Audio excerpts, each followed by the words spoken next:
Hi everyone, so we're back again and I am just continuing with the Gartner BI Magic Quadrant project.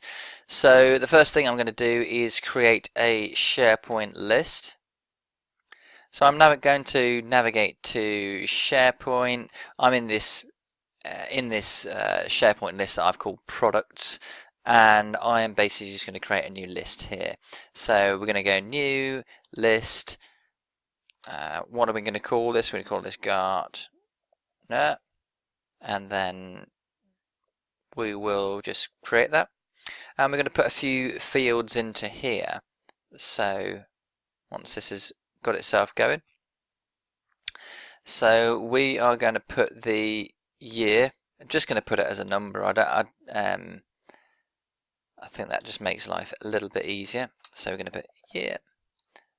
And it's a number, and I'm going to just save that.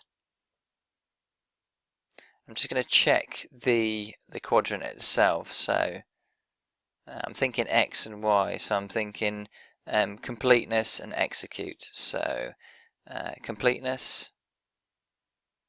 Okay. We're just going to get a single line of text. Completeness.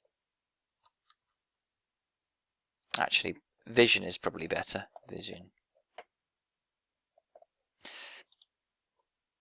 We go with vision, and another one which is going to be execute. Execution. We'll do that. Okay, execution. Good, and we will go with one more, and we'll go with the provider. And we will save out of that.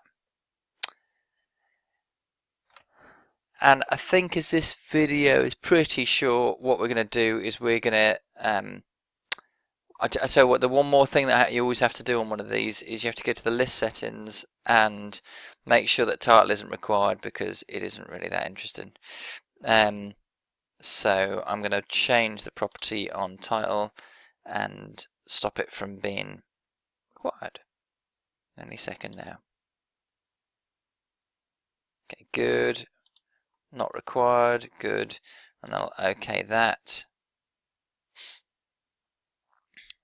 Excellent. So we've got year, vision, execution, provider. I'm just going to check off to my Power BI model. That's what it is there. But you know what, I might actually change. I'll have to change. I don't know whether or not I'll change these. I'll probably change them actually. I can make this work. Yeah, I'll just change it when we do the when we bring the data in. So that's fine. So at this point, I would like to connect to the data set using PowerApps. But I think what I'll do is I will cut this video off here, and I will do it on the next one.